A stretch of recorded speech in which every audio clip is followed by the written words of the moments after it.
आता आपल्या आवडत्या मालिकेचे संपूर्ण भाग मालिका प्रसारित झाल्यानंतर लगेचच पाहू शकता फक्त सन नेक्स्ट वर. भारतातील प्रेक्षकांसाठी मोफत सेवा.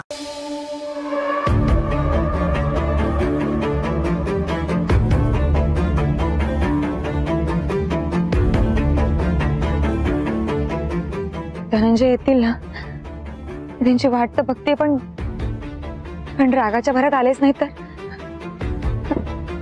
नाही नाही, प्लीज प्लीज या.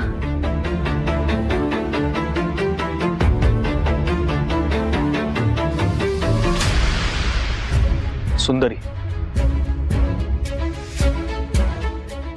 धनंजय,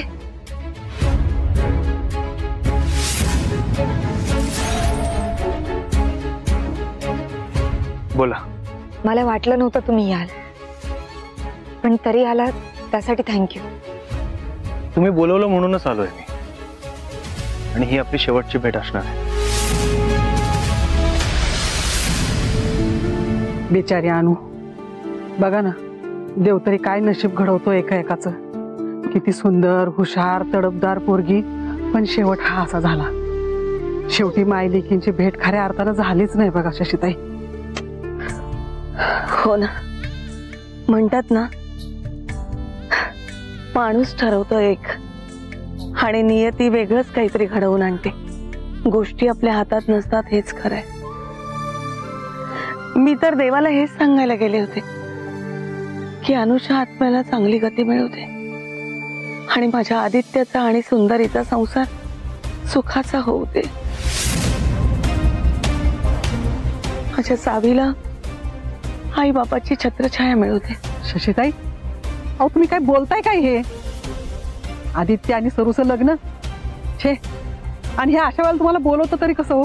अहो, काल सुंदरीने सगळ्यांसमोर स्वतः सांगितलंय आदित्य बरोबर संसार करायला तयार आहे ती.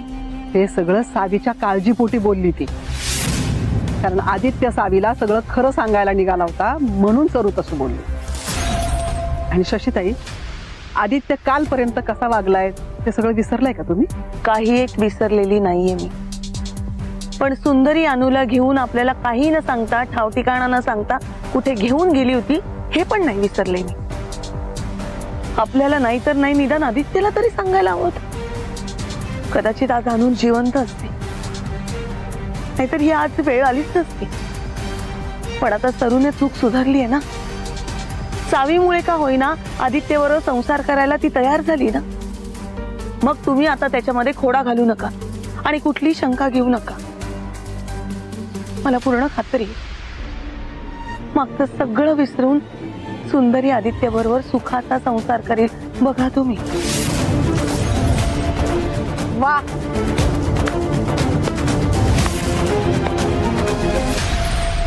शेवटची भेट? हो. असं का बोलताय धनंजय? मग कसं बोलू? आपण कोणत्या नात्याने भेटतोय सांगा? आपल्यामध्ये एक नातं आहे, ज्या नात्यावरती माझा विश्वास आहे, तुमचाही विश्वास आहे. हे तुम्ही म्हणताय? अहो, मला न विचारता तुम्ही पुन्हा एकदा त्या आदित्याचा हात धरून माझ्यासमोर निघून गेलात. विसरलात? धनंजय, प्लीज मला समजून घ्या. आदित्य सावीला सत्य सांगणार होता आणि म्हणूनच हे करणं भाग होतं. अहो सुंदरी, तुम्ही एक कलेक्टर आहात. तुम्हाला कळत नाहीये का? तो तुम्हाला ब्लॅकमेल करतोय आणि तुम्ही त्यात अडकताय. मी तुम्हाला सजेस्ट करत होतो ना, पण नाही, तुम्ही ऐकलं नाही. तुम्हाला इग्नोर करायचं होतं मला. हे बघा, आपण आहे ना नेहमी नेहमी तेच बोलतोय, त्यामुळे पुन्हा पुन्हा तेच बोलण्यात आणि भेटण्यात काही एक अर्थ नाही. धनंजय प्लीज, हे बघा, मला माहिती आहे मी कलेक्टर, पण त्याच्या आधी मी आई आहे. माझ्या सावीसाठी मला. साधनाताई, अहो या ना, या. राहू दे मंगलताई, उगाच खोटी अवभगत करू नका. मला वाटलं होतं सुंदरीनं काल जो काही निर्णय घेतला तो कदाचित सावीचा विचार करून किंवा अनुच्या जाण्यानं आदित्य खचलाय म्हणून त्याला दिलासा देण्यासाठी घेतलेला तात्पुरता निर्णय असेल आणि तुम्हालाही तो निर्णय आवडलेला नसेल.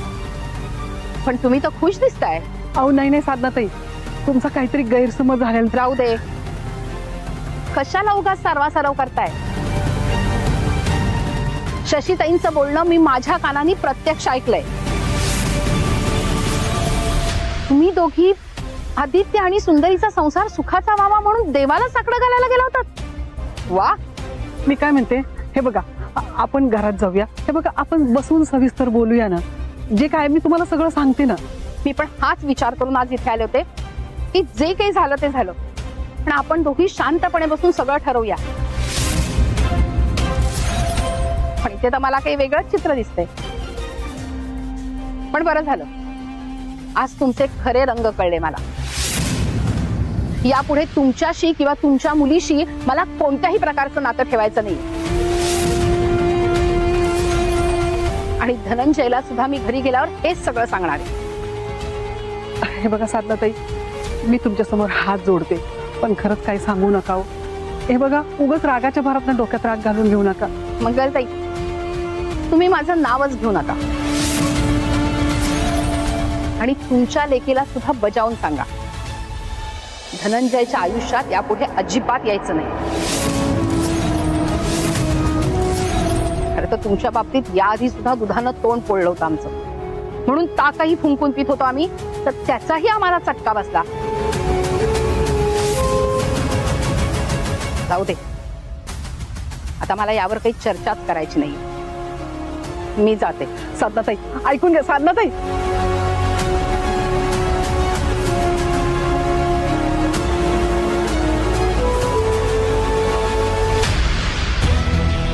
धनंजय प्लीज थांबा. धनंजय प्लीज जाऊ नका. प्लीज प्लीज ऐकून घ्या ना. तुमचं सावीवरचं प्रेम, तुमचं आणि सावीचं नातं मी सगळं समजून घेऊ शकतो, पण मला सांगा नेहमी नेहमी मीच का समजून घ्यायचं? म्हणजे माझा विचार तुम्ही करणार नाही, दुसऱ्या सोल्युशनचा विचार करणार नाही. हा धनंजय ऐका माझं, तसं नाही. मग कसं आहे सांगा ना, कसं आहे? सॉरी टू से, पण तसंच आहे. तुम्ही मला ग्रांटेड घेताय, तुम्ही आपल्या रिलेशनला ग्रांटेड घेताय. अहो पुन्हा पुन्हा तुम्ही त्या आदित्याचा हात पकडून निघून जाताय. आणि नेहमी आपलं हे सगळं तात्पुरतं आहे, सगळं टेम्पररी आहे, सगळं सावीसाठी आहे इतकंच म्हणताय तुम्ही.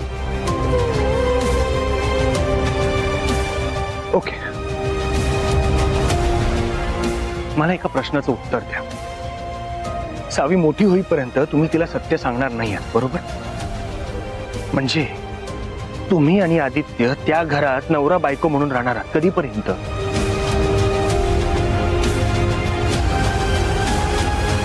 की कायमच एकत्र राहणार आहात?